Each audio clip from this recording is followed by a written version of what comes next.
Hello, my name is Hassan Sorrells, and this is the Leadership Lessons from the Great Books podcast shorts. There's no co-host on these shorts episodes. These are now around 2 to 4 minute, sometimes as long as 6 to 10 minute observations, ideas, thoughts, or rants about the literature, philosophy, psychology, and even the theology of leadership. Because listening to me talk about leadership for now around 2 to 4 minutes is still better than reading and trying to understand yet another business book. Even that business book your coworker won't stop raving about because it quote-unquote changed their life, but you can't see any difference in their leadership behavior. So how good could that author be? Maybe it's the fault of material reality itself. Leaders, material reality, the world we defined as quote-unquote real, has boundaries and upper limits. And those limitations always make themselves known to human beings in spite of, or in opposition to, the human tendency to ignore them.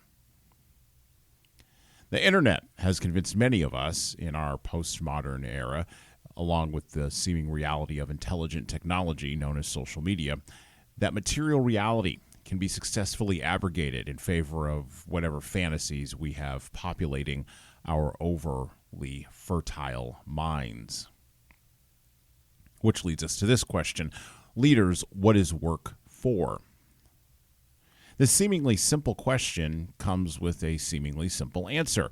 Work is for making the world, and for exploring, respecting, and honoring the limits and boundaries of material, and maybe even immaterial, reality.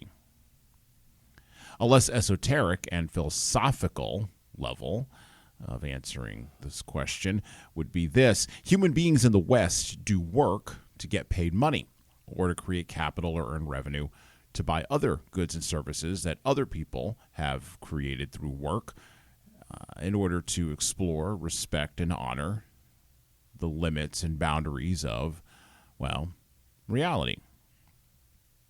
The idea that work, good work, the work of people in teams, and the work of people as individuals, the idea that this type of work needs to be broken down into its smallest possible increments and distributed among several individuals who will be compensated for their minuscule efforts and contributions, is a particular quirk related to a particular conception of how the world of work should work that's deeply grounded not in historical reality, but in the 20th century.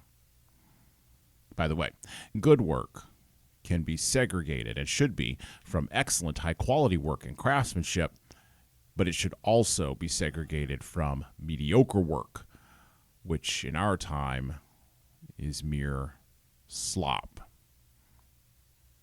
Material reality pushes back against the conception of managed quote-unquote good work in all kinds of ways, because the management of good work creates a moral standard around that good work and even encourages the development of a moral standard based in atheistic existentialism within the people doing the work.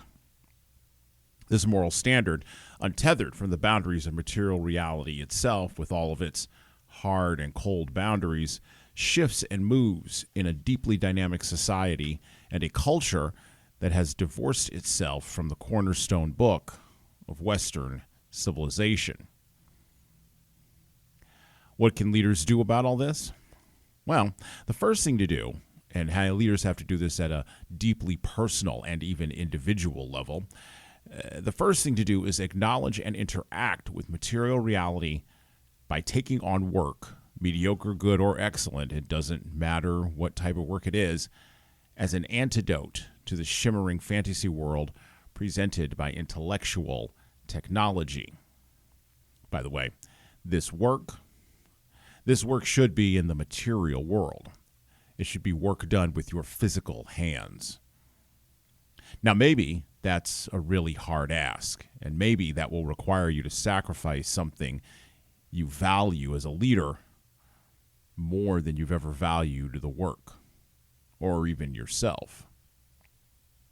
Or maybe, just maybe, it's time for you to stop making excuses. And well,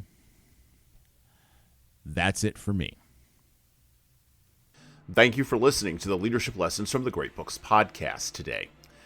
And now that you've made it this far, you should subscribe to the audio version of this show on all the major podcast players, including Apple iTunes, Spotify, YouTube Music, and everywhere else where podcasts are available.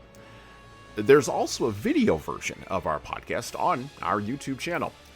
Like and subscribe to the video version of this podcast on the Leadership Toolbox channel on YouTube.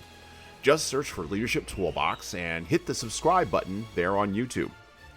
And while you're doing that, leave a 5-star review if you like what we're doing here on Apple, Spotify, and YouTube. Just go below the player and hit 5 stars. We need those reviews to grow, and it's the easiest way to help grow this show. And tell all your friends, of course, in leadership. By the way, if you don't like what we're doing here, well, you can always listen to another leadership show. There are several other good ones out there. At least that's what I've heard. All right. Well, that's it for me.